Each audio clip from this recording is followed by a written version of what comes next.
Et donc, normalement, ils vont parler à Thomas pour savoir s'il est bien connecté, et ils vont me parler à moi, et voilà. Et après, ça démarre. Voilà. Shall we? All ready? European Space Agency. This is Mission Control Houston. Please call station for a voice check. C'est fou ça. Hein? Station, this is UEFA for ESA. How do you hear me?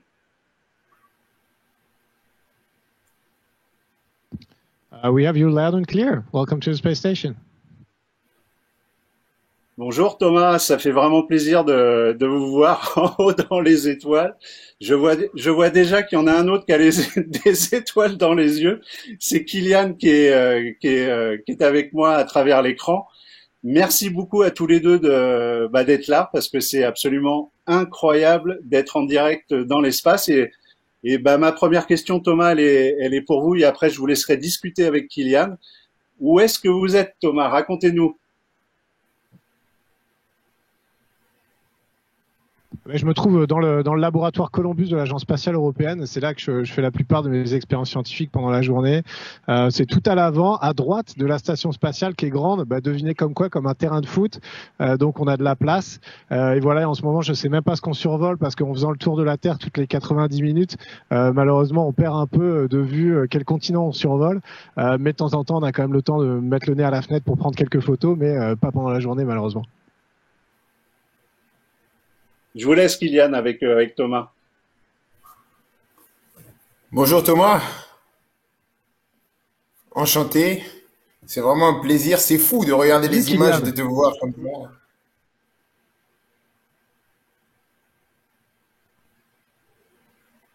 Écoute, plaisir pour moi aussi. Il y a pas eu de footballeur dans la station professionnelle pour l'instant, mais tu vois, on a des ballons de foot par contre. Donc t'es un peu le premier à faire partie d'un vol spatial par ballon de foot interposé. Donc félicitations.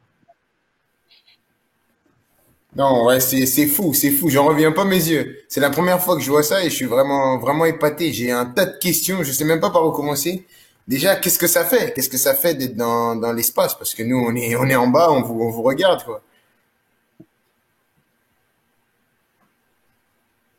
Ouais, écoute, tu sais, c'est plein de sensations. Une mission de 6 mois, ça commence de manière phénoménale avec le lancement, et ça, c'est comme un tour de manège, mais puissance 10 000. Tu sais, l'accélération, les vibrations, t'es collé à ton siège, t'es sur une fusée, c'est être comme sur un missile, tu vois, avec qui te propulse dans l'espace. Donc ça, c'est fantastique.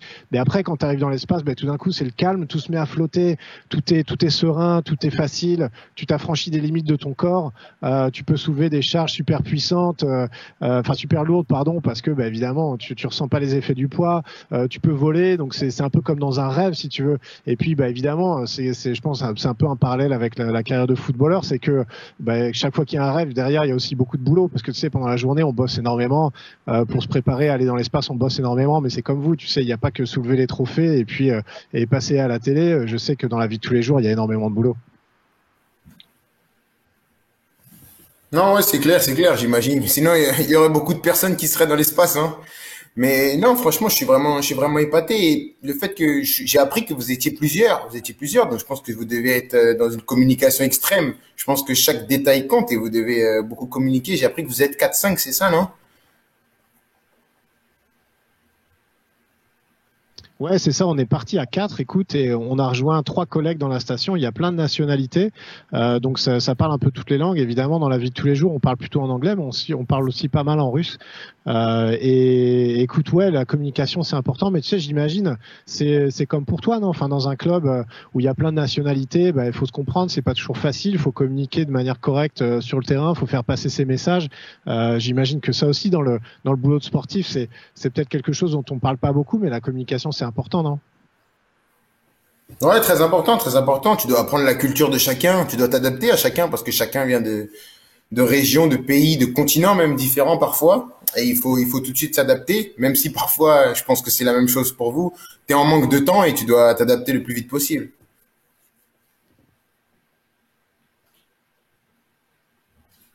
Ouais, c'est sûr. Et tu sais, une question que moi je voulais te poser, c'est nous, tu sais, on va vivre 5 mois. Enfin là, ça fait déjà un mois, mais on va vivre 6 mois en tout, un peu en vase clos comme ça entre nous, en groupe.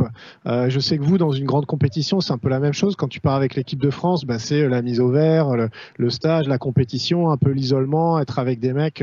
Voilà, certains c'est tes amis, d'autres tu les as pas forcément choisis. Faut gérer la pression. Comment ça se passe tout ça pour vous? Je sais que nous.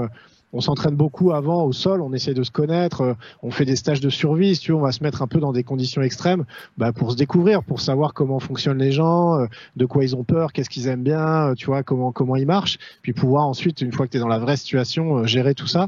Et est-ce que vous faites pareil dans le milieu du sport et dans le milieu du foot? Ouais, je pense que c'est important de toujours créer une atmosphère qui permet à chacun de s'épanouir. Parce que je pense qu'au bout d'un moment, c'est pareil pour vous. On a toujours besoin à un moment donné d'une personne. Il y a toujours un moment quelqu'un qui va apporter sa spécificité au groupe. Et c'est important pour ça de créer un cadre où tout le monde peut s'épanouir et laisser personne de côté. Parce que tu sais pas, à tout moment, tu peux avoir besoin de n'importe qui, n'importe quand. Et c'est comme ça aussi que tu gagnes une grande compétition et que tu peux durer aussi, par exemple, dans l'espace, je pense aussi.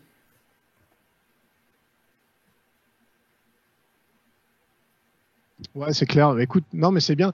Un truc qu'on fait nous aussi, tu sais, bah, vous évidemment, vous êtes suivis sous toutes les coutures, j'imagine, mais nous c'est pareil. Tu sais, la santé, c'est pas tellement la performance sportive. Il y a des gens, il y a des astronautes qui sont très sportifs, mais il y en a d'autres qui le sont un peu moins. Moi, je suis un peu au milieu, on va dire.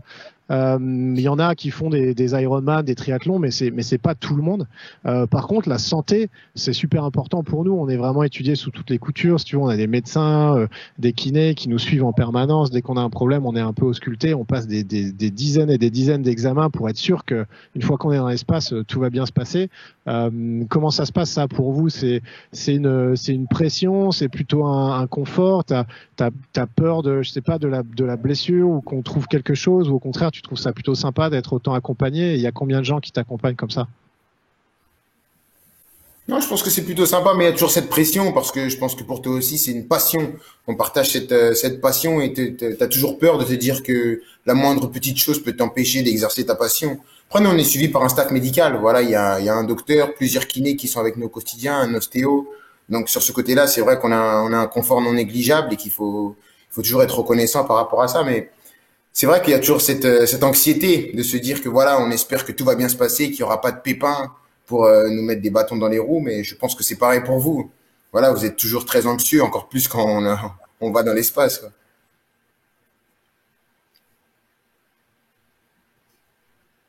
Ouais, c'est sûr, il y a un côté, où bah oui, toi, tu risques ta carrière, et nous, on risque aussi notre carrière, on risque aussi un peu notre vie, donc c'est certain qu'il y a de l'engagement. Euh, Écoute, un truc aussi qui me fascinait un peu au-delà du côté physique, tu sais, moi j'ai tendance à beaucoup bosser. On est tous un peu comme ça, tu sais, dans les astronautes, et c'est normal, hein, tu sais, c'est toujours 10% de talent, 50% de boulot et 50% de persévérance, mais encore une fois, j'imagine que dans le foot c'est pareil, donc je voulais discuter un peu de ça. Est-ce que, bah évidemment, il faut courir super vite pour être footballeur professionnel, il faut avoir un physique de dingue, mais je me dis ce qui fait la différence entre tous les mecs qui sont bons, c'est peut-être aussi le mental et le boulot, quoi. C'est de croire en soi, c'est de répéter les gestes encore et encore et encore. Je me rappelle tu sais, il y a ce coup franc, ce fameux coup franc de Roberto Carlos là qui est passé autour du mur et qui a dévié. Ce truc-là, il me fascine un peu parce que déjà derrière, il y a énormément de boulot. Puis il y a quand même un côté aérodynamique qui moi me parle beaucoup. Il y a des scientifiques qui ont étudié tout ça. Donc voilà, juste pour te demander ce que toi tu penses de ce côté boulot et quelle est à ton avis la proportion entre bah, le talent, être au bon endroit au bon moment et puis vraiment le boulot de la vie de tous les jours à en faire plus que les autres, quoi. Non, c'est clair qu'il y a ce côté-là où il y a beaucoup de travail. On part très jeune de la maison. On a tous ce rêve, hein, quand on commence à jouer, se dire que voilà, on a envie de devenir footballeur, de devenir des grands joueurs. Mais après, il y a beaucoup de travail, il y a beaucoup de sacrifices. Il y a aussi une part de chance de rencontrer les bonnes personnes au bon moment, de faire la bonne performance au bon moment qui va te faire propulser dans une autre dimension. Donc c'est plein de choses comme ça qui font que c'est un package complet. Voilà, c'est pour ça aussi qui fait qu'on n'est pas beaucoup comme ça. C'est un métier très difficile. Et je pense qu'on devrait montrer aussi parfois voilà, quand ça marche pas, parce qu'il y a beaucoup de personnes qui ont commencé le foot très tôt et qui malheureusement ne sont pas devenus des footballeurs parce que c'est extrêmement difficile. La marche, elle est très haute et je pense que il faut, comme tu l'as dit, ce package-là complet, il faut pas seulement du talent, pas seulement du travail, il faut de la persévérance, il faut aussi ce brin de chance, parce que dans la vie, mais ça se provoque la chance aussi. Mais je pense qu'il faut tout ça pour permettre d'envisager une carrière.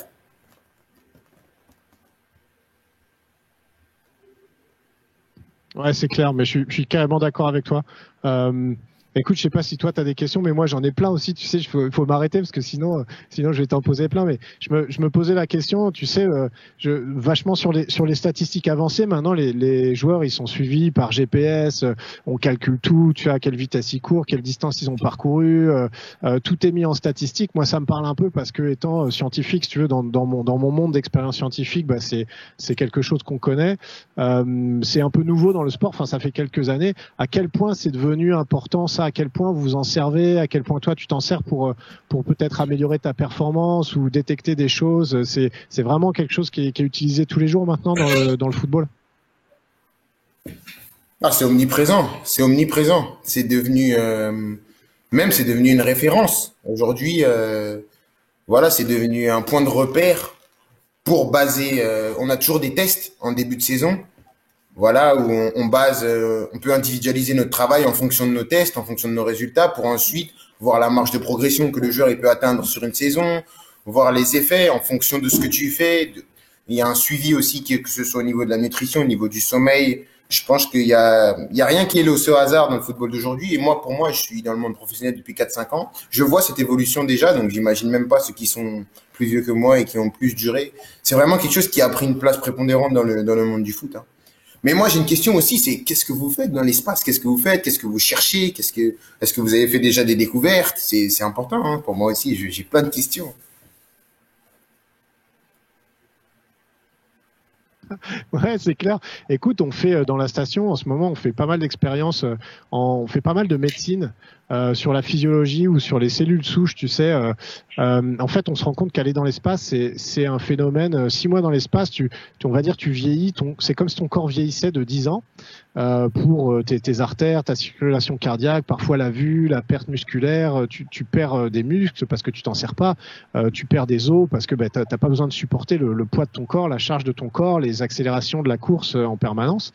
Donc, on s'atrophie un petit peu. Alors, on fait du sport tous les jours, on pourra en parler aussi, mais ça, en gros, c'est un modèle du vieillissement accéléré et surtout du vieillissement qu'on peut récupérer. Moi, quand je reviens au sol, je me remets en forme. Si tu veux, c'est un peu comme un retour de blessure, on va dire, et j'arrive à revenir à ma caractéristique d'avant la mission.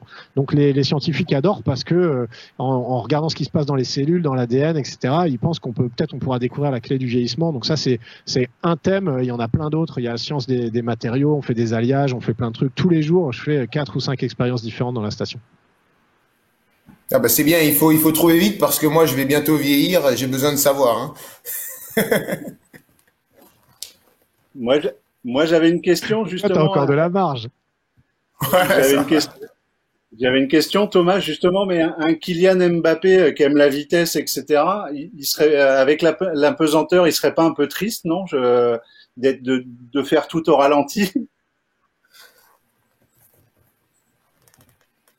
Ah ben oui, je pense on peut aller vite, mais le problème, si tu veux, c'est que une fois qu'on est en impesanteur, c'est action-réaction. Donc je peux pousser contre un mur, ça va m'envoyer de ce côté-là, mais tant qu'il n'y a rien de ce côté-là, je vais pas m'arrêter. Donc tu fonces tout droit. Donc ça c'est très bien. Mais si jamais tu rates ton virage, si tu veux prendre un virage et que tu rates, tu as tendance à te cracher au début. Les gens dont c'est la première fois dans l'espace ont tendance à se cracher un peu. Donc la vitesse, si tu veux, ça se maîtrise. Mais à mon avis, c'est comme sur Terre, ça s'acquiert, mais ça se maîtrise. Après, pour le football, je te promets qu'en impesanteur, on a essayé avec mes collègues.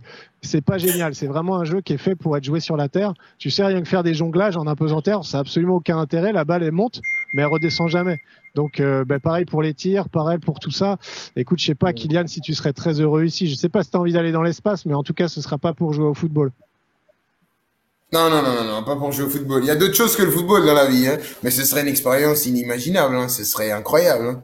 Ah oui, c'est quelque chose de fou. Je vois le ballon qui bouge depuis tout à l'heure, j'ai pas les mots.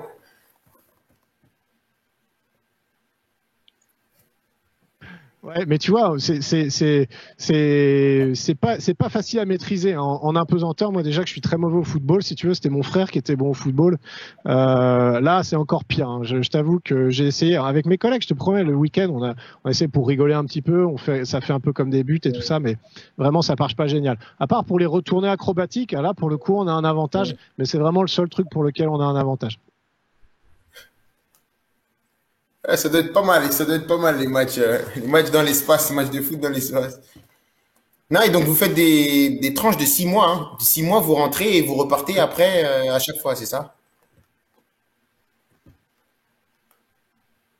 Ouais, c'est ça. Pour nous, la particularité, si tu veux, c'est, imagine, c'est comme pour une grande compétition, c'est comme pour la Coupe du Monde, sauf que nous, en gros, on n'a pas de match, on fait que s'entraîner pendant des fois des années avant d'aller dans l'espace. Donc, imagine, c'est la Coupe du Monde, mais t'as aucun match, tu fais que les entraînements pendant 6 ans ou 7 ans, et après, paf, tu joues la Coupe du Monde. C'est un peu ça notre vie.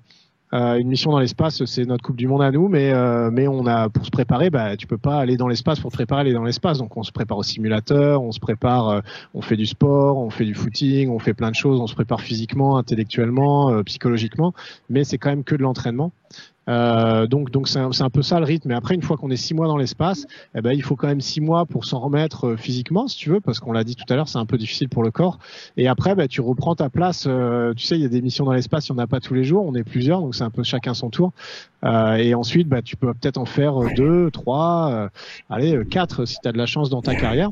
Et puis après, malheureusement, t'as un peu passé l'âge. On peut aller dans l'espace jusqu'à un certain âge. Tant qu'on passe la visite médicale, c'est bon. Même s'il y a des plus jeunes qui poussent derrière, à eux de montrer qu'ils savent faire. Mais ouais, c'est quelques missions et le reste du temps, c'est beaucoup d'entraînement, beaucoup de boulot, mais un peu dans l'ombre, si tu veux. Oui, dans Oui, l'ombre, mais c'est comme, pardon. c'est comme partout, c'est la passion, hein. On s'en fout de la lumière tant qu'on aime ce qu'on fait. Je pense que c'est le cas, vu le sourire que tu as, tu aimes ce que tu fais. Donc, la lumière, après, c'est pas le plus important, hein. Non, c'est clair, je suis d'accord avec toi. Et écoute, une question que moi j'ai, si tu veux bien, moi tu sais, à la fin de la mission là, à bord de la station, il y a toujours un commandant de bord. Et encore une fois, c'est pas pour faire la police, tu veux, tout le monde est professionnel, tout le monde bosse, mais quand même, en cas de coup dur, s'il y a une personne qui est là pour prendre la décision finale, parce qu'il peut pas y avoir plusieurs chefs à bord, c'est comme dans un navire. À la fin de la mission, ce sera moi, si tu veux.